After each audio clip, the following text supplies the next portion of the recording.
అప్పుడు నువ్వు కూడా వచ్చి నా పక్కన ఇట్లా కూర్చుంటావు. అక్క ఎంత మంచి మాట అన్నావు అక్క, నువ్వు అంటే చిట్కేస్తాడు అక్క, ఎప్పుడు చంపుతాడో తెలియదు అక్క అంటావు. నువ్వు హ్యాపీగా ఇడ కూర్చొని నాతో ఇంటర్వ్యూ చేస్తున్నావు. పా పొలంపా తలాప్ కట్ట డబీర్పూరా పొలంపా ఎట్లుంటుందో తెలుస్తుంది. నువ్వు ఎంట కూడా రావు, అంత దూరం నుంచే పరిగెత్తి పోతావు. నువ్వు ఏం చేస్తారు మేడం అంటే నువ్వు వచ్చి నువ్వు చూసినావు ఆ రోజు కూడా ఉంటారు 100 మంది మీద పడడానికి చంపడానికి వస్తారు. ఇప్పటికి గల్లీలలో మర్డర్లు జరుగుతాయి. చూడిపో, ఇన్ఫర్మేషన్ బయటికి కూడా రాదు, బయటికి కూడా రాదు ఇన్ఫర్మేషన్. పోలీస్ స్టేషన్ ఎఫ్ఐఆర్ రాయించుకోరు. ఎన్ని కాల్స్, రోజుకి ఎన్ని ఫోన్లు, ఎందుకు ఇప్పటిదాకా వీళ్ళు సాల్వ్ చేయలే. ఏది గడ్డి అన్నారం మలక్పేటలో చాలా బాగా పెట్టినారు పాప మా హిందూ ఫ్యామిలీ. ఇది బెదిరించి పెడుతున్నారంట రోజు ఖాళీలు చేయమని. అక్కడి నుంచి 9 కాపురాలలో ఎవడు ఖాళీ చేసినా అది బలాలని ఎత్తి మీదకే గూండాలు కొట్టినారు. ఏదయ్యా ఎక్కడ వేసినారు వాడిని జైల్లో? నేను కూడా పోయి కొట్లాడినా. ఇప్పటిదాకా జైలు వేసినారా? వీళ్ళకి దొరకరు. ఎంఐఎం అనగానే వీళ్ళకి దొరకరు. ఆడిపరారు ఈడిపరారు. అంటే ఓల్డ్ సిటీలో ఓఎస్సీ రాజ్యాంగమే నడుస్తుందా ఎట్లా? వాళ్ళు అనుకున్నదే వేదం. మరి 50 ఏళ్ల నుంచి ఎవరిది నడుస్తుందో? మరి ఈరోజు కొత్తగా అడుగుతున్నావు నన్ను. వాడిదే నడుస్తుంది అక్కడ. ఒక్కడే చెప్తా చూసుకో, నువ్వు ఏం రాజకీయం చేసుకుంటున్నావో ఎంఐఎం నాకు అనవసరం అబ్బా. కానీ సనాతన హిందూ ధర్మం జోలికి వచ్చినావు, దేవాలయాల జోలికి వచ్చినావు, బీద ముస్లింల జోలికి వచ్చినావు, వక్ఫ్ బోర్డ్ ల్యాండ్లు తినేసినావు, ఇష్టం వచ్చే ఫాతిమాలు కట్టేస్తావు, ఓవైసీ హాస్పిటల్ కట్టేస్తావు, ప్రిన్సెస్ అజరా అవి కూడా మింగేస్తావు. ఇప్పుడు ఇంకెక్కువ మాట్లాడితే నిజాం కింద ఒక 64 ఇన్స్టిట్యూషన్స్ ఉన్నాయి. మస్తు లక్షల ఎకరాలు రెడీ ఉన్నాయి తిననీకి. ఇప్పుడు అది కూడా తినే పన్నాగం పడుతున్నారు వీళ్ళందరూ కలిసి. మొహరంలో ఏనుగు కూడా రాదు, చివరికి ఏనుగు వచ్చిన దాని మీద డబ్బులు తినేస్తావు. ఏందంటే ఆ ముస్లింలను బెదిరించి పెట్టొచ్చిండు. మొహమ్మద్ పైల్వానే తట్టుకోలేకపోయింది ఆ క్యాండిడేట్ని, మరి తన సొంత మనిషి. కాబట్టి మరి బీదోడ్ను, హిందువులను, దేవాలయాన్ని కొట్టు డబ్బు తింటున్నావు నువ్వు అంటే ఏమనాలా వ్యక్తి గురించి? అటువంటి వ్యక్తికి అట్లాంటి రజాకార్ ఆ తమ్ముడు నువ్వు నన్ను అంటున్నావు శివంగాని. ఆ తమ్ముడు ఎట్లా అరిచిండు? రజాకార్ అని అదేదో పెద్ద పెద్ద టైటిల్ అదేమన్నా, అంత భారతరత్న టైటిల్ అదేమన్నా అరుచుకుంటా చెప్తున్నావు నువ్వు. అట్లాంటి రజాకార్ల నుంచి వచ్చినామని చెప్పేటోళ్ళకి బీఆర్ఎస్ కాంగ్రెస్ దోస్తాన్ని చేస్తుందా? అంటే నీ తెలంగాణ ప్రజల మీద నీకు ఎంత మర్యాద లేదు. అంటే వాళ్ళ మీద ఒక వాదన ఏంటంటే వాళ్ళు అధికారంలో ఏ పార్టీ ఉంటే వాళ్ళతో అలయన్స్ లో ఉంటారు అనేది ఉంది. రేపు పొద్దున బీజేపీ భవిష్యత్తులో బీజేపీ ఈ రాష్ట్రంలో అధికారంలోకి వస్తే ఆ రోజు కనుక బీజేపీ క్వశ్చన్ కూడా అక్కర్లే, నేను ఆన్సర్ ఇస్తా చూడు. నేను ఇస్తా నీకు ఆన్సర్. నీ క్వశ్చన్ ఏందో నాకు తెలుసు. బీజేపీ పార్టీలోకి వచ్చి పవర్ లోకి వచ్చి ఎంఐఎంతో కనుక దోస్తీ చేస్తే ఆ రోజు నేను బీజేపీ వదిలేసి వెళ్ళిపోతానయా? ఆన్ రికార్డ్ చెప్తున్నారు మేడం. On record. అంటే ఇట్లా బీజేపీ అధికారం రాదనే కాన్ఫిడెన్స్, వస్తే వాళ్ళని కలవరు అనే కాన్ఫిడెన్స్? వస్తే వాళ్ళని కలవరు. నువ్వు అడగాలి. కరెక్ట్. బీజేపీ పవర్ లోకి వస్తుంది, ఎంఐఎంతో చేతులు కలపదు. ఆ విశ్వాసంతో నేను బీజేపీలో ఉన్నా ఈరోజు. ఆ విశ్వాసంతో బీజేపీలోకి వచ్చిన, ఆ విశ్వాసంతో ఎంఐఎంకి భేటీయాలనుకున్నా. కాబట్టి ఎంఐఎంతో కలిసిన ప్రతి పార్టీ నాకు శత్రు పార్టీ. నేను అన్యాయం చెయ్యి బీద ముస్లిం స్త్రీలని, ఉద్యోగాలు లేని యువకులను, నా హిందువులను ఎంత బాగా చూసుకుంటాను. అటు పాపం క్రిస్టియన్లు మన వాళ్ళే, ఎందుకంటే అంత ఎస్సీలు చిన్నవా పాపం వీళ్ళందరూ వెళ్ళి జీవనాధారం లేక ఎంతో మంది మతంలో కలిసిపోయిన వాళ్ళు ఉన్నారు. కాబట్టి రాజకీయం అంటే మతానికి సంబంధించింది కాదు నాయన, న్యాయానికి సంబంధించింది. రాజ్యాంగ పరంగా ధర్మ నిరపేక్షతను పెట్టుకున్నవాడే రాజకీయ నాయకుడు. అన్యాయం ఏ మతం చేసినా ఎదిరిస్తా, న్యాయం ఏ మతానికి అవసరమైనా చేస్తా. అది మాధవీలత. అన్యాయం ఏ మతం చేసినా ఎదిరిస్తా, న్యాయం ఏ మతానికి అవసరమైనా ఇస్తా. అది నేను సమాజ సేవలోనే చేశానే. సమాజ సేవ చేసినప్పుడే చేసిన, అన్ని మతాలకు సమాజ సేవ చేశాను. అన్యాయం చేస్తే ఏ మతాన్ని కూడా ఊరుకోలేను నా చిన్నతనం నుంచి. కాబట్టి ఇంకా రాజకీయంలోనే దిగితే చెయ్యనా? అందుకే ఇప్పుడు ఎందుకు ఇంత ఓపెన్గా మొహరం పోయినా ఎందుకు? నిజమైన హిందువు నన్ను అర్థం చేసుకుంటాడు అని తెలుసు నాకు. ట్రోల్ చేసుకునేవాడిదే ఉందే, వాడికి మాధవీలత పెట్టగానే వ్యూస్ వస్తాయి. That is Madhavi Latha today. వాడు ఎందుకు చేసుకుంటాడు? వాడికి బుర్రుందో లేదా సబ్జెక్టో కాదు. ఫస్ట్ వీడిని చేయించి వీడు వాడి దగ్గర డబ్బులు వస్తాయి. వీడికి ట్రోల్ చేసేవాడికి ఎవరు డబ్బులు ఇవ్వాలో 60 డబ్బులు వస్తాయి. రెండోది ఆ ట్రోల్ చేసుకుంటే వాడికి పాపులారిటీ వస్తుంది. ఫోన్ పాపం యంగ్స్టరు బతకని అంటే మిమ్మల్ని తిట్టే వాళ్ళని కూడా మీరు బతకనివయా? అదే ఒక రాజుకు ఉండాల్సిన లక్షణమే అది. తెలుసుకున్న రోజు వాడే తెలుసుకుంటాడు. అరే నేను తప్పు చేసిన అమ్మ పట్ల అమ్మ అంటాడో నన్ను అక్క అంటాడో అయ్యో తప్పు చేసిన అని వాడు తెలుసుకోవాలి. వాడు ట్రోల్ చేసినంత మాత్రాన నేను చెడైపోయినాయా, వాడేదో పోయినంత మాత్రం నేను గొప్పదాన్ని అయిపోయి. బాధ అనిపిస్తుంటా ఇలాంటివి చిన్న చిన్న ట్రోలింగ్స్ చూసినప్పుడు. ఏంటి నా మీద నాకు బాధ, రాజకీయం చేస్తుంటే నన్ను ఎవడు కదిలించలేడు, నా ధైర్యాన్ని ఎవడు కదిలించలేడు. బాధ దేనికి వేస్తుందంటే అయ్యో యువకులు ఇంత ఈజీగా అమ్ముడుపోగలరా, ఇంత ఈజీగా స్వార్థపరులు అవ్వగలరా. ఎందుకంటే నా విషయం నాకు ఫరకపడదు నాయన, కానీ ఇలా తప్పుడు సమాచారం ఇంకెవరి గురించి వీళ్ళు స్ప్రెడ్ చేస్తుంటే ఒక మామూలు సామాన్యుడు ఇవి చూస్తాడనుకో, వాడికి అర్థంగా నా మీద వదిలేయను ఆయన, నాకేం రాజకీయాల నుంచి లబ్ధి అవసరం లాభం లేదు, ఏం తెచ్చుకునేది లేదు నాకు. కానీ నా మీద కాదు, ఇంకెవరో ఆడపిల్ల మీద ట్రోల్ చేసినాడు అనుకుందాం, ఇంకేదో యువకుడి మీద ట్రోల్ చేశాడు అనుకుందాం, ఇంకేదో కుటుంబం మీద ట్రోల్ చేశాడు అనుకుందాం, తప్పు కదా. అంటే ఒకసారి ట్రోల్ చేసే అలవాటు ఉన్నోడు ఎవరి మీదనే ట్రోల్ చేస్తాడు కదా. ఆ నేచర్కి జాలి బాధ నాకేం తేడా పడదు. ఎంతో నాది చేసుకోమని చెప్పు, ఇంకా చేసుకోమని. ఎందుకు మేడం అత్యంత తక్కువ సమయంలో రాజకీయాలు వచ్చి ఇంత స్పిరిచువల్గా, లేదంటే ఇంత డేర్ అండ్ డాష్గా, ఇంత అంటే ఫైర్ బ్రాండ్ ఉమెన్ గా ముందుకు పోతున్నారు అని అంటే ఎవరిని చూసుకొని మాధవీలత గారు ఈ రకంగా మాట్లాడుతున్నారు? ఈమె ఎమ్మటి పరమేశ్వరుడు చాలదా, శివుడు శివశక్తి చాలదా, ఎవరన్నా శక్తి నాకెందుకు, నా పరమేశ్వరుడు ఉన్నాడు నా వెంట చాలు, నా కుటుంబం ఉంది, నా పరమేశ్వరుడు ఉన్నాడు. ప్రత్యక్షంగా పరోక్షంగా ఆ ఢిల్లీ నుంచి పెద్దలు నాకు టికెట్ ఇచ్చారు, వాళ్ళ మంచి ఆశీస్సులు ఉన్నాయి నాతోటి, ప్రజల ప్రేమ నా మీద ఉంది, ప్రజల ఆశీర్వచనము నాతో ఉంది, మంచి వాళ్ళందరూ నాతో కలిసి ఉన్నారు. అది నేను చూసినా, వాళ్ళ మొహం నేను చూడకపోయినా, వాళ్ళు ఈ రాష్ట్రం వాళ్ళైనా, వాళ్ళు వేరే దేశం వాళ్ళైనా, ఎంతోమంది మంచి వాళ్ళు ఈరోజు నా మంచి కోరుకుంటున్నారు, ఉపేందర్తో సహా. కాబట్టి అంత శక్తి భగవంతుడు ఇస్తుంటే దేనికి నాయనా భయపడాలి నేను ఇంకా. కానీ మేడం మీ జీవిత కాలంలో సరే మీ అంటే వ్యక్తిగత సేవా కార్యక్రమాలు పక్కన పెడితే రాజకీయానికి సేవా కార్యక్రమం నుంచి వచ్చారు కాబట్టి ఎన్నడన్నా ఈ 14-15 నెలల్లో ఎందుకు అనవసరంగా వచ్చినాం, ఈ రకమైన పరిస్థితులు ఉంటాయి ఆ రాజకీయాల్లో, అవసరం అదేదో సేవ చేసుకుంటే అయిపో కదా అని ఎప్పుడన్నా అనిపించిందా madam? Very very good question. కానీ రాజకీయంలో ఒక అసహ్యము చెడు ఉంటుందని తెలుసు, కానీ ఇంత ఉంటుందా అనేది తెలియదు. ఫస్ట్ ఆఫ్ ఆల్ ఇంత అసహ్యం ఇంత చెడు అంటే మరీ ఆ బస్తీలలో ఉండే వాళ్ళని, పార్థివాడ వాళ్ళని, మరి నాయక్ బస్తీలలో వాళ్ళని, ఎస్సీ బస్తీలలో అంటే నువ్వు ఏదో ఎవరిని కొడుతున్నావు, పెద్ద పెద్ద కాళేశ్వరం ప్రాజెక్ట్ కొడుతున్నావు, లేకపోతే ఒక పెద్ద ఇదేంటి హైడ్రా ప్రాజెక్టులు కొడుతున్నావు అంటే వేరే. కానీ మూసి పక్క వాళ్ళని నువ్వు ఎవరి వరకు వెళ్ళి దాన్ని కొట్టి వాడి కడుపు కొడుతున్నావు, ఇంత దిగజారిపోతారా అనేది అది చాలా బాధ నాకు. ఒకటి. రెండు, ఇంత మోసపూరితమైన రాజకీయాల్లో అసలు నేను ఎప్పుడైనా ఎవరికైనా న్యాయం చెయ్యగలనా? పోరాడడం వేరు కదా నాన్న, నేను ఒకరి కోసం పోరాడడం వేరు, వాళ్ళకి నేను న్యాయం ఇవ్వగలగడం వేరు. చచ్చే లోపల న్యాయం నేను ప్రజలకు చెయ్యగలనా, వాళ్ళకి ఏది వాళ్ళకి అందట్లేదు అది వాళ్ళకి అందించిపోతానా లేదా అని ఒక్కొక్కసారి బెంగ వస్తుంది. ఆ బెంగ వస్తుంది. ఎందుకంటే సోషల్ సర్వీస్ ఏముంది నాయన, మన దగ్గర ఎంత చేతైతే అంత చేస్తాం. ఇది ఎంత చేతైతే అంత చేసేది కాదు, వాడికి ఎంత కావాలో నువ్వు అంత చెయ్యాలి. అర్థమైందా నేను నీకు చెప్పింది? సోషల్ సర్వీస్ ఎట్లాంటిది, నీకు ఎంత చేతైతే నువ్వు అంత చేస్తావు. రాజకీయంలో సోషల్ సర్వీస్ ఎట్లాంటిది, వాడికి ఏది కావాలో, వాడికి ఏది అన్యాయం ఏందో నువ్వు అది ఇవ్వగలగాలి. అది ఇవ్వగలగాలి అని అంటే నువ్వు పోరాటం మీద పోరాడతావు. కానీ నీకేదో ఒక రోజు నీ చేతుల్లో పవర్ వచ్చిన రోజే కదా నువ్వు సంపూర్ణ ఇచ్చేదే నువ్వు అయినప్పుడు దిల్దార్ కర్ణుడి లెవెల్లో ఇవ్వచ్చు కదా. ఆ కర్ణుడి లెవెల్లో రాజకీయంలో నేను పేదవాళ్ళకి ఇచ్చే రోజు నాకు వస్తుందా అన్నది నాకు తెలియదు. ఇప్పటికి ఈ రోజుకి మాధవీలత గారు సమస్యల మీద, ఇష్యూస్ మీద పోరాడుతూనే ఉన్నాయి నాన్న. ఉద్యోగాల కోసం పోరాడుతున్నా, ఎస్టీ ఇండ్ల కోసం పోరాడుతున్నా, దేవాలయాల కోసం పోరాడుతున్నా. మాధవీలత నిరవధికంగా పోరాడుతూనే ఉంటుంది.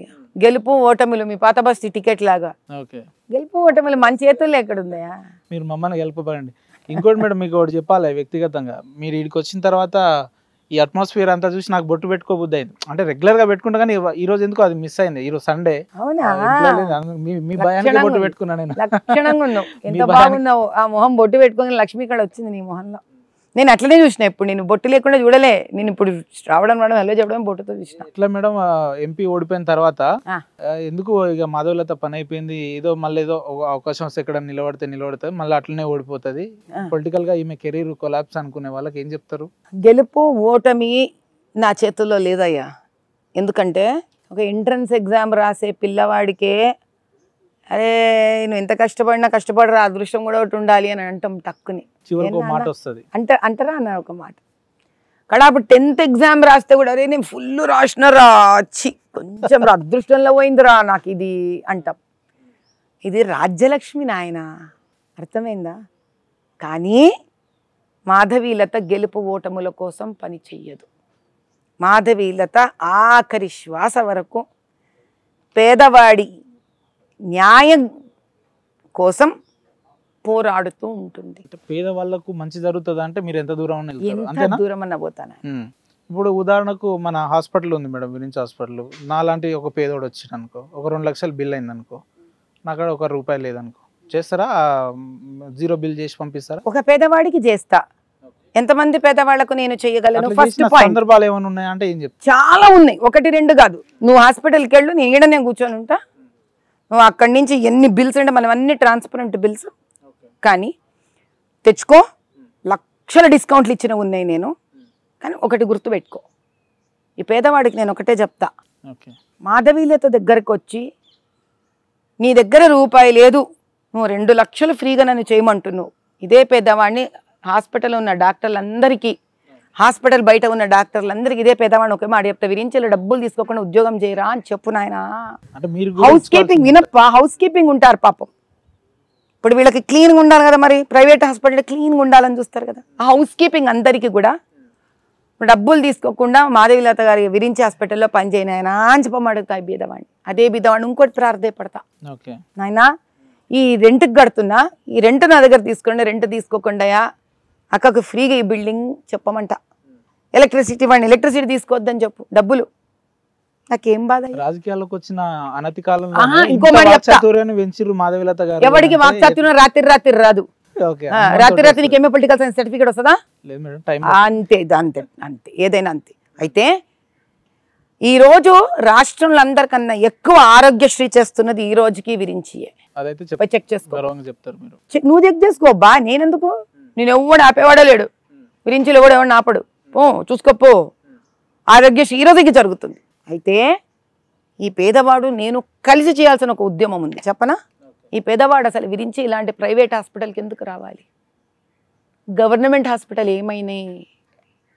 ఈ గవర్నమెంట్ హాస్పిటళ్ళని రూపాయి ఇవ్వలేని పేదవాడికి న్యాయం చేయడానికి పోరాడే వ్యక్తి మాధవీలత. అర్థమైందా? ఆ పేదవాడి హక్కు గవర్నమెంట్ హాస్పిటల్. అతంత దయనీయ స్థితిలో ఉండకూడదు. మేము ట్యాక్సులు ఎందుకు కడుతున్నాం? ఈ పేదవాడికి గవర్నమెంట్ నుంచి అటు స్కూళ్ళు, కాలేజీలు, హాస్పిటళ్ళు రూపాయి ఖర్చు పెట్టకుండా వాడిని బాగు చేయడానికే మేము ట్యాక్సులు కడుతున్నాం ఈరోజు. కాబట్టి ఆ ట్యాక్స్ కట్టే ఒక వ్యక్తిగా నాకు అధికారం ఉంది. ఈ బీదవాడికి ఎందుకు అక్కడ నేను డిస్కౌంట్ ఇస్తా, ఎంతమందికని ఇవ్వగలను? సంస్థ రన్ అయితే నలుగురికి సేవ చేస్తా, ఎన్నైనా అక్కడికి చేస్తూనే ఉంటా, ఎంత వీలైతే. ఈ రోజుకి నేను ఇట్లే కూర్చున్నా, నువ్వే చెక్ చేసుకో. నువ్వు ఎవరు తెలియని కామన్ మ్యాన్గా పోయి చెక్ చేసుకో. ఏదైనా కూడా ఈరోజు ఓపెన్గా సిగ్నేచర్ కెమెరాలో చెప్తున్నా నేను. నువ్వు ఎవరినైనా పంపించే ఒక ప్రాబ్లంకి విరించిలో ఎంత దీని ధర అని కనుక్కోమను. ఆ ధర విరించికున్నంత ఇన్ఫ్రాస్ట్రక్చర్, అంత నీట్ ఎస్టాబ్లిష్మెంట్ ఉన్న పెద్ద హాస్పిటల్లో బిల్లు పోయి తెచ్చుకోమని చెప్పు, తెచ్చుకోమను. ఆ హాస్పిటల్ బిల్లు మీదే విరించిది ఫస్ట్ 30 to 35% తక్కువ ఉంటుంది. దాని మీద ఫర్దర్ డబ్బు లేననే వాళ్ళకు ఇంకో ఫర్దర్ 20 to 25% డిస్కౌంట్లు ఇస్తాం విరించిలో. Almost we operated 50% less then other hospitals on the day of discharge. కాన్ఫిడెంట్గా చెప్తున్నాను ఈ మాట. కానీ మేము ఏ రోజు దే పబ్లిసిటీ చేసుకోలేదు, ఏ హోర్డింగ్స్ పెట్టలేదు, ఏ అడ్వర్టైజ్మెంట్లు ఇచ్చుకోలేదు. ఎందుకంటే అవన్నీ చేస్తే ఆ ధర మళ్ళీ పేషెంట్ మీదే అనేది పెద్ద క్వశ్చన్ మేడం. మీకు తెలిసే ఉంటది, చాలా మంది మీ మీద ఏం మాటలు, ఆమెకు అంత ప్రజాసేవ చేయాలంటే వాళ్ళ హాస్పిటల్లో ఫ్రీ ట్రీట్మెంట్ ఇవ్వచ్చు. 1008 ఫ్రీ నార్మల్ డెలివరీస్ డిక్లేర్ చేసిన నాయన. నేను ఎక్కడ పోతే ఎవడు చేస్తాడు రా నాకు ఫ్రీ డెలివరీస్? నేను డిక్లేర్ చేస్తే నా హాస్పిటలే కదా నాకు సహాయపడాలి. 1008 నార్మల్ డెలివరీస్ డిక్లేర్ చేసిన, 1000 మెడికల్ క్యాంప్స్ చేసిన ఈరోజు దాకా. ఎవరు చేస్తారయ్యా? ఏ ప్రైవేట్ హాస్పిటల్ వస్తుంది నాతో చేయడానికి? నా హాస్పిటల్ ఉంటేనే నేను చేసుకోగలిగిన కదా. అయితే ఒకళ్ళకి చెప్పాల్సిన అవసరమో, నేను ఒకళ్ళకి సంజాషి చేయాల్సిన అవసరమో నాకు లేదు. అంటే పబ్లిక్ డొమైన్ లో ఉన్నప్పుడు చెప్పుకోవడం. చెప్పేవాడు ఎవడో చెప్తూనే ఉంటాడయ్యా. ట్రోల్ చేసేవాడిని పట్టుకుంటుంటే జీవితం అయిపోతుంది. వాడు ఎందుకు ట్రోల్ చేస్తున్నాడు? వాడికి ఈర్ష్య కాబట్టి ట్రోల్ చేస్తున్నాడు. వాడికి టైం ఉంది ట్రోల్ చేయడానికి, కానీ వాడు ట్రోల్కి ఆన్సర్స్ ఇచ్చే టైం నాకు. ఇప్పుడు ఇలా ఒక ఇంటర్వ్యూ జరిగింది, ఉపేందర్ లాంటి పిల్లలు వచ్చారు, నన్ను అడిగారు, అక్కడ నేను ఆన్సర్ ఇవ్వను అనట్లేదే, నేను ఇస్తా. కానీ రోజు ట్రోల్ చేసేవాడి కోసం టైం స్పెండ్ చేయాల్సినది నా దగ్గర 100,000 సమస్యలు వస్తుంటాయి. I would rather spend for that my time. ఇదే చెప్తారు మీ ట్రోలర్స్ కి? హ్యాపీ చెప్తా, నాన్న కాబట్టి ఇంకా ట్రోల్ చేయి, ఎంత ట్రోల్ చేస్తే నీకు అంత మనశ్శాంతి వస్తుందంటే, ఈ మనశ్శాంతిలో నాకు ఆనందం ఉందిరా, ట్రోల్ చేసుకో అంట. చేసుకో, భగవంతుడు నీకు సద్బుద్ధి ఇవ్వుగాక కోరుకుంటా. మళ్ళీ రేపు పొద్దున మళ్ళీ జూబ్లీస్ లో కంటెస్ట్ చేస్తా అంటున్నారు. ఇలాంటి ట్రోలింగ్స్ నేను చేస్తా అనట్లేదురా నాయన, మళ్ళీ చేస్తా అంటే నా సొమ్మ అది. ఇంట్రెస్టెడ్ అట్లా నన్ను నాకు అధికారం లేదు, పార్టీ చేయనని మీరు చెప్పగలుగుతారా? ఉపేందర్ అలాంటప్పుడు చేస్తాను అనాలి కదా. కాదు ఉపేందర్, నీకు అర్థం కావట్లేదు. మాధవిలతది ఒక స్టైలు, బీజేపీ మా పార్టీ, అవును, చేతులు కట్టుకొని నిలబడతా. పార్టీ ఎక్కడైనా పంపించవచ్చు పార్టీ, నన్ను ఇక్కడ నిలబడాలి, మీరు పోయి ఎలక్షన్లో అక్కడ నిలబడతా. రేపు పొద్దున పోయి కాశ్మీర్కి హిమాలయాల్లో పోయి నిలబడండి, అక్కడ మీ ప్రాతినిధ్యం వహించండి అంటే మీరు ఏం చేస్తారు? పోతా. ఎక్కడికంటే అక్కడ పోతా. అఖండ భారతదేశంలో మా బీజేపీ పార్టీ అధినేతలు, నువ్వు పోంటే జార్ఖండ్ పోయినా కదా, అట్లా జార్ఖండ్ బర్హి పోయి క్యాంపెయినింగ్ చేసి వచ్చినా కదా, నాకేంది భయం? దేశంలో ఏ మూలకన్నా పోతారు, ఏ మూలకన్నా, అఖండ భారతదేశంలో ఏ మూలకన్నా బీజేపీ పార్టీ పంపిస్తే, పోమ్మా నువ్వు ఇక్కడ నిలబడు, ఎలక్షన్స్కి నిలబడతా, పోమ్మా ఇక్కడ వీళ్ళు నిలబడ్డా నువ్వు పోయి క్యాంపెయినింగ్ చేయి, చేస్తా, ఇక్కడ పోమ్మా ఇక్కడ నువ్వు సేవ చేసి రావాలి, చేస్తా. అంటే పార్టీ శిరోధార్యం అల్టిమేట్ గా. పర్ఫెక్ట్, పార్టీ శిరోధార్యం. పార్టీ ఏం చెప్తా చేస్తా. జూబ్లీస్ నిలబడి ఎలక్షన్స్కి నిలబడతా, లేదు ఇంకెవరినో పెట్టినాము, నువ్వు పోయి క్యాంపెయినింగ్ చేయి, చేస్తా. End of the day BJP గెలవడం కావాలి నాకు. ఎందుకు?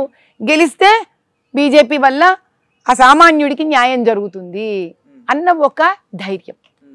ఆ బీదవాడికి న్యాయం జరగడానికి బీజేపీ నన్ను ఏం చేయమంటే అది చేస్తా. అబ్బా ఎందుకు మేడం, ఇప్పుడు కొత్తగా నూతనంగా ఎన్నికైన అధ్యక్షుని ఉద్దేశించి మాధవిలత గారి ఒపీనియన్ ఏంటంటే ఏం చెప్తారు అంటే, చాలా మంది ఏమంటారు అంటే స్పిరిట్ లేని వ్యక్తిని పెట్టిరు, డమ్మీ క్యాండిడేట్ని పెట్టిరు, లేదంటే యాక్టివ్గా ఉండడు అని ఈ రకంగా మనం వింటున్నాం. నా గురించి ట్రోల్ చేసిండ్రు, మీ గురించి ట్రోల్ చేసిన మీరేమంటారు అని అడిగారు. దానికే వాల్యూ లేదు నాకు. ఆ పెద్ద ఆయన సెలెక్ట్ చేస్తే ఎవడో ట్రోల్ చేసినంటే నాకు ఏం వాల్యూ ఉంటుంది? చెప్పినోడు చెప్తాడు. సూటబుల్ అంటున్నా. ఒకే ఒక మాట, ఆయన అనుభవం ముందు, ఆయన వయసు ముందు, ఆయన విద్య ముందు, ఆయన జీవితం ముందు రాజకీయంగా నేను ఏ పార్టీ? First point. ఈయనని మాలాంటి ఎంట్రీ లెవెల్ వాళ్ళు ఎంచుకుంటామా? ఢిల్లీ ఎంచుకుంటుందా? ఢిల్లీ వాళ్ళ జీవితం ముందు, వాళ్ళ వయసు ముందు, వాళ్ళ రాజకీయ అనుభవం ముందు నేను ఏ పార్టీ? ఏదో గుడ్డొచ్చి పిల్లని ఎక్కిరిచ్చినట్టు పెద్ద పెద్ద వాళ్ళు ఒక వ్యక్తిని ఇక్కడ, ఒక పెద్ద వ్యక్తిని తీసుకొచ్చి అధ్యక్షుడిని చేసి, సో ఏ రకంగాను ఈ కమెంట్లు చేసేవాళ్ళు ఉన్నారు చూడు, ఎవడెవ్వడైతే కమెంట్ చేస్తున్నాడో బాహ్యంగా బయటికి, ఇలా లోపల వాళ్ళు వీళ్ళంటే నేను అట్లాంటి మాటలు ఎప్పుడు పార్టీలో ఎవరో కాదండి, మీ వ్యక్తులే మాట్లాడుతున్నారు. రాజాసింగ్ గారే మాట్లాడారు. ఎవరైతే బీజేపీ అధికారంలో రావద్దని కోరుకుంటున్నారో వాళ్ళని ఈ రోజు అధికారం ఉపేంద్ర గారు ప్రెసిడెంట్ చేశారు. ఉపేంద్ర గారు ఈ రోజు రాజాసింగ్ నా పార్టీ వ్యక్తి కాదు boss. Okay, I don't care. Raja Singh ని మీరు కేర్ చేయరా? ఈ రోజు బీజేపీ పార్టీలో రాజాసింగ్ లేడు. అవును, రాజాసింగ్ మంచి మర్యాద, పెద్ద చిన్న తారతమ్యం లేకుండా ఒక అధ్యక్షుణ్ణి ఎవరు ఎంచుకున్నారు, ఈ వ్యక్తిని అంటే మనం వాళ్ళని అన్నట్టే. పెద్దవాళ్ల వల్ల, ఏ బీజేపీ పార్టీ వల్ల టీడీపీలో కార్పొరేటర్గా బతుకుతున్న నన్ను, టీడీపీలో కార్పొరేటర్గా బతుకుతున్న నన్ను సంఘమే కానీ, విహెచ్పిఏ కానీ, పార్టీయే కానీ, పార్టీలో పెద్ద పెద్ద వాళ్ళు కానీ, రామచంద్రరావు గారితో సహా ఆ వ్యక్తిని తీసుకొచ్చి బీజేపీని నిలువెల్లా ప్రేమించే ఓటరు రాజాసింగ్కు ఓటు పడలేనా నా ఫస్ట్ టైమో, సెకండ్ టైమో, థర్డ్ టైం కూడా. సరిగ్గా విను ఉపేందర్ నా స్టేట్మెంట్.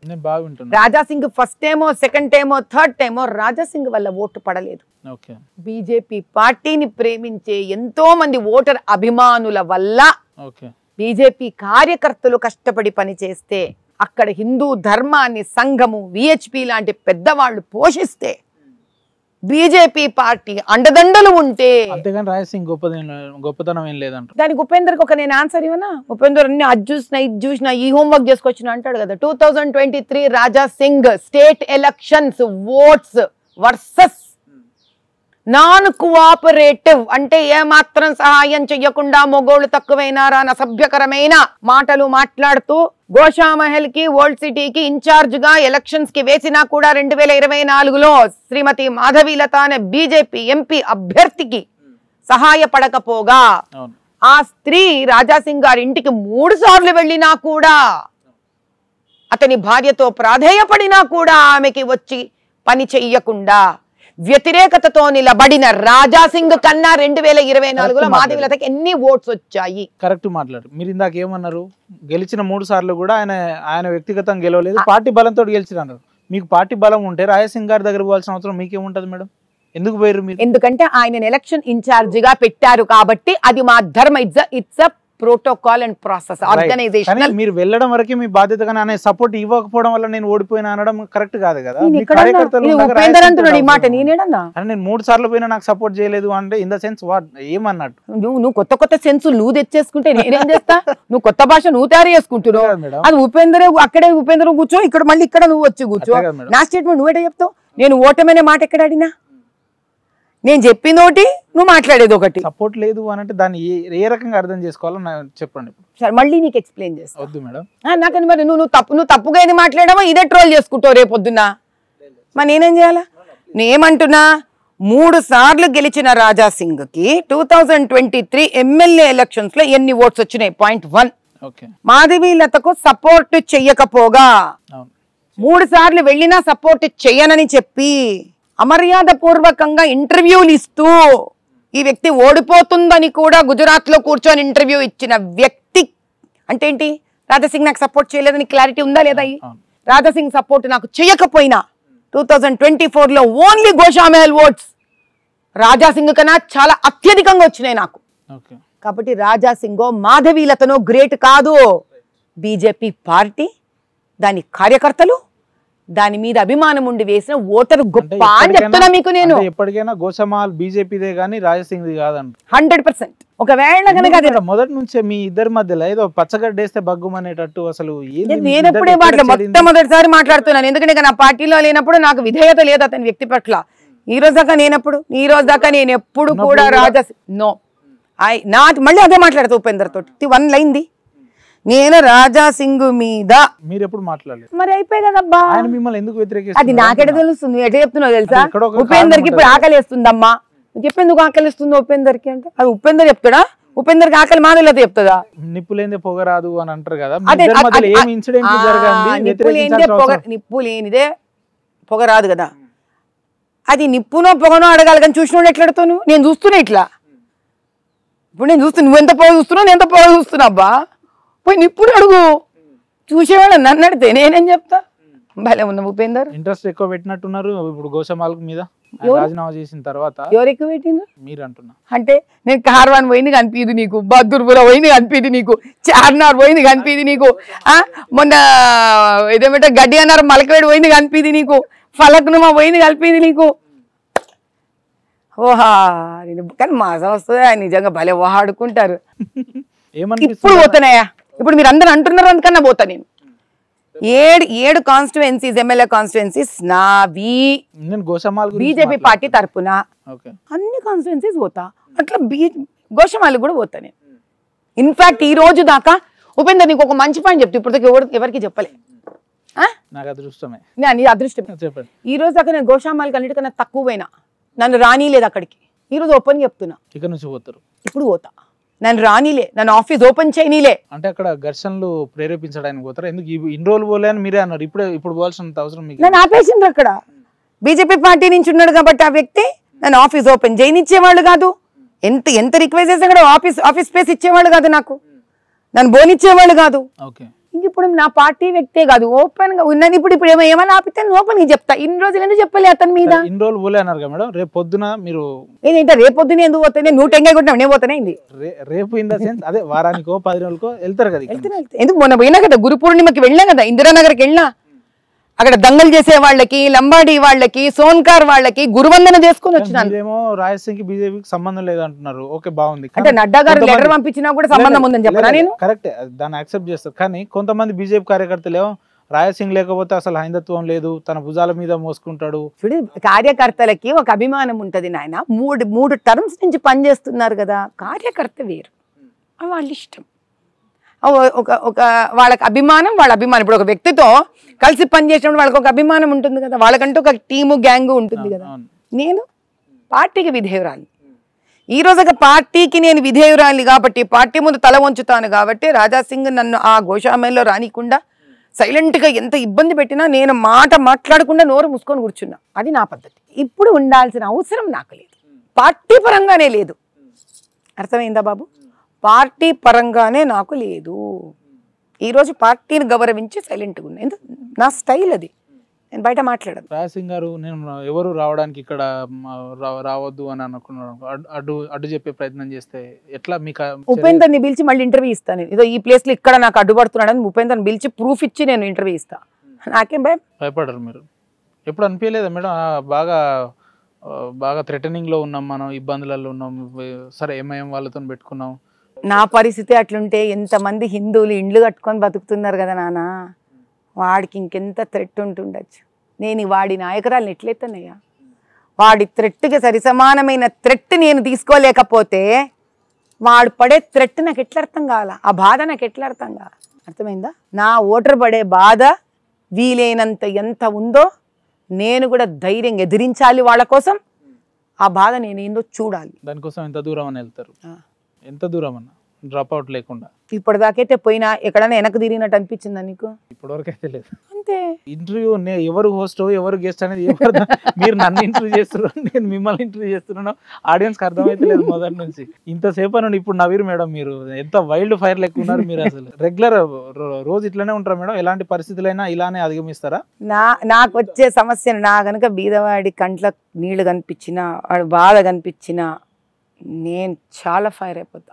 నా వ్యక్తిన పూనకం వస్తుంది నాకు, నేను ఊరుకోను. నేను నిజంగా ఎప్పుడైనా చూడు, నేను ఫీల్డ్ మీద ఒక సమస్య పట్టుకొని పరిష్కారం కోసం వెళ్ళేటప్పుడు నేను హెడ్ ఆన్ వెళ్తా. నాకు వాళ్ళు అవుతున్నారు అనుకో, నాకు వచ్చేదో బోనాలు పేపర్ ఏదో ఇస్తారనుకో, నవ్వుతా వస్తారు, హ్యాపీగా ఉంటుంది. అదే వాళ్ళు బాధతో వచ్చారనుకో, నాకు ఇంకా ఆ రోజు నిద్ర పట్టదు. మీరు వేసే ప్రశ్నల్లో కూడా ఏదైనా అన్యాయం గురించి దీని గురించో వేశారనుకో, అవన్నీ గుర్తుకొస్తాయి. అవి గుర్తుకొస్తాయి నాకు. అవి గుర్తుకొచ్చినప్పుడు నాకు ఎందుకంటే నేను ఎట్లా వ్యక్తినంటే టకా టకా టకా సొల్యూషన్స్ ఇచ్చే టైప్ అయినా నేను. ఇవ్వలేకపోవడానికి ఏమంత కష్టం కాదు ప్రభుత్వానికి. అది ఇవ్వకపోవడం వల్ల ఆ బీద కుటుంబాలు, మొన్న వచ్చినారు పాపం 20 మంది వచ్చారు, ఉద్యోగాలు మోసపోయిన వాళ్ళు, 2 చేతులు పట్టుకొని అమ్మా ఎదురు చూస్తున్నాం తల్లి, ఉద్యోగాలు ఎట్లా నన్ను న్యాయం చేకూర్చాలంటే పోరాడాల్సిందే కదా. నేను దాన్ని వాడికి నేను ఏం ధైర్యం ఇవ్వాలి? నీకు ఎందుకు రా తమ్ముడు, నేను చేస్తా కదా అనాలా వద్దా? ఆ మాట అన్నాక నేను నిజంగా పోరాడాల. ఎంతో హోప్ తోడు పోతారు ఆ వ్యక్తి, అవునా? పోయేటప్పుడు ఎట్లా పోతా మరి? వీనికి నేను మాట ఇచ్చినా వీనికి చేసి తీరాలి, సచ్చినా చేసి తీరాలన్నప్పుడు నేను ఏ రేంజ్లో పోతాను ఆలోచించి. అట్లా ప్రతిరోజు నా తల ఉంటుందంటే ఉపేందర్ ఆలోచించి ఎట్లా ఉంటుంది నా పర్సనాలిటీ. పొద్దున మధ్యాహ్నం రాత్రి ఇదే నడుస్తూ ఉంటుంది తలకాయలు. అయ్యో నేను వీడికి న్యాయం చేయలేకపోతున్నా, వాడిని న్యాయం చేయలేకపోతే, ఈ పిల్లకి న్యాయం చేయలేకపోతే తిరుగుతూనే ఉంటుంది 24/7 నీ తలకాయ. ఎందుకు? ఓట్లు వేసి కూడా వాళ్ళ బతుకులు వాళ్ళ చక్కర్లు పెట్టి మేం కదా వాడి చుట్టూరా చక్కర్లు కొట్టాలి, ఆ ఓటర్ చుట్టూరా. కానీ ఓటేసి కూడా 5 ఏళ్ళు వాళ్ళు చక్కర్లు కొడుతున్నారు కదా. బయట ఒక టాక్ ఏంటంటే మాధవిలత గారి రూటే సపరేటు, ఆమె వే ఆఫ్ స్టైల్ ఆమె పని చేసుకుంటూ వెళ్ళిపోతుంది. ఈ ట్రోలింగ్స్, ఈ పార్టీ పరిస్థితులు అవి ఏం పట్టించుకోవు, ఆమె స్టైల్లో ఆమె వెళ్ళిపోతుంది అనుకునేవాళ్ళని ఇవ్వండి ఏమన్నా అనుకొని. నాయన నేను పార్టీకి వ్యతిరేకతగా ఒక్కరోజన్నా ఉన్నానా లేదా నా అంతరాత్మకు తెలుసు, నా పార్టీ వాళ్ళకి తెలుసు. ఏ వర్గం మేడం మీరు? బీజేపీలో 2-3 వర్గాలు ఉన్నాయి. కిషన్ రెడ్డి గారిదో వర్గం, బండి సంజయ్ గారిదో వర్గం, ఈటల రాజేందర్ గారిదో వర్గం, ధర్మపురి అరవింద్ గారిదో వర్గం అని అంటారు. మరి ఆ లెక్కను చూసుకుంటే మీరు ఎవరి వర్గం? మోదీ గారి వర్గం నేను. ఓకే, మోదీ గారి పార్టీ వర్గం నేను. వీళ్ళు ఏ వర్గమో నాకు తెలియదు. నేను వాళ్ళు ఆయన కూడా వర్గం. బీజేపీలోనే ఉన్నారు కదా. వాళ్ళకి కూడా ఇదే ప్రశ్న వేయండి, వాళ్ళు ఏ వర్గం చెప్పండి. మాదివి ఉన్నాయా మేడం, వర్గాలు ఉన్నాయా బీజేపీ? నేను చాలా కొత్తగా వచ్చిన. నువ్వు ఎల్కేజీ మనిషిని తీసుకెళ్ళి నువ్వు 15 నెలలు అయింది మీరు ఎల్కేజీ అంటున్నారు. 15 నెలలు రోడ్ల మీద కూడా తిరుగుతున్నాను నేను. 15 స్పిరిట్ చూస్తే, వర్క్ స్పిరిట్ చూస్తే ఇంకో 10 నెలల్లో మీరే అధ్యక్ష పదవిలో కూర్చునేంత కుర్చీ కింద మంట పెడుతున్నావు ఉపేంద్ర. కాదు మేడం, అభిమానులు కొంతమంది అనుకుంటున్నారు, వాళ్ళు అనుకుంటున్నారు కాబట్టి. రాజాసింగ్కి అభిమానులు ఉన్నారు, ఏదో మాట్లాడుతుంటారు. అంటే నా అభిమానులు కూడా ఏదో మాట్లాడుతుంటారు. ఈ అభిమానులు అంటే అట్లే ఉంటుంది మేడం. ఎప్పుడన్నా నేను బీజేపీ తెలంగాణ ప్రెసిడెంట్ కావాలి అయితే బాగుండనే ఎప్పుడన్నా అనిపించిందా? రీసెంట్ గా ఏమన్నా ఆలోచన వచ్చిందా? ఒక నిమిషం. నా కాళ్ళు 2 4 లేవు, 2 అది ఎప్పుడు నేల మీద నిలబడతాయి. అర్థమైందా? నేను పార్టీలో బచ్చా. ఎవరు నేను పార్టీలో బచ్చా. Just 14 months. నామకరణం కూడా కాలే నాకు సరిగ్గా. ఆ లెక్క నేను సీనియారిటీలో. నాకంత టెన్షన్ వద్దు, నాకంత పెద్ద కోరికలు లేవు. బీజేపీ పార్టీ తెలంగాణలో గెలవాలి. మనకి ఏ టికెట్ ఇవ్వలేదనుకో 3.5 ఏళ్లలో, వాళ్ళు మనకి పార్టీలో ఏ ప్లేస్ లేదనుకో, అప్పుడు కూడా బాధలేదు. ఏం చేస్తా తెలుసా? నా దగ్గరికి అప్లికేషన్ ఫామ్ వస్తాయి కదా, సంకల పెట్టుకొని పోయి ఎవో పెద్ద మనిషి బీజేపీలో గెలిచి ఎవరు మినిస్టర్ అయితే, అయ్యా మా వాళ్ళకి పని చేసి పెట్టండి, అయ్యా మా వాళ్ళకి పార్టీ అడుక్కుంటా కావాలంటే కానీ నేను ఏదో అంత పెద్ద పెద్ద నిత్యం లేసి వద్దు. ఈరోజు నా అల్టిమేట్ కోరిక ఒకటే, can I do justice to the common man and poor man. ఒక బీదవాడికి నేను న్యాయం చేయగలనా, దానికి నేను ఎంత చేయగలను, ఎంతవరకు వెళ్ళగలను. అంతేగాని నేను ఈ జంజాటంలో నాది అదో పెద్ద జంజాటం, నాకు వద్దు స్వామి. ఏదో వాళ్ళ పైగా ఇప్పుడు ఎంటర్ అయినా నాకు 24 గంటలు నాకు అసలు పార్టీ ఆఫీస్కి అంత ఫోన్ కూడా పోను, ఓపెన్గా చెప్తున్నా నేను అంతే. ఎందుకంటే నేను ఎలక్షన్ నుంచి బయటపడిన తర్వాత నేను బాంబే పోయినా, వారణాసి పోయినా, దాని తర్వాత ఢిల్లీ పోయినా, దాని తర్వాత ఎమ్మెల్యే ఎలక్షన్స్కి జార్ఖండ్ పోయినా. ఇది అదే చాలా టైం పట్టేసింది నాన్న. మళ్ళీ మహారాష్ట్ర ఎలక్షన్స్ డిసెంబర్ అయిపోలేదా ఏం బాబు? ఇంకా తర్వాత మళ్ళీ నాకు మా చిన్నమ్మాయి పరీక్షలు ఉండే, అవి ఉండే. నేను మా తల్లి రామచంద్రరావు గారు అధ్యక్షుడు అయిన తర్వాత పోయి కంగ్రాచులేట్ చేసిర్రా, గ్రీటింగ్స్?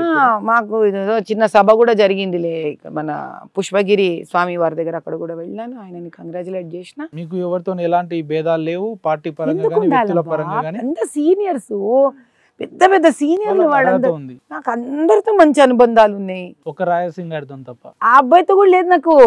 అందుకే కదా అన్నిసార్లు తిరిగేసి వచ్చిన.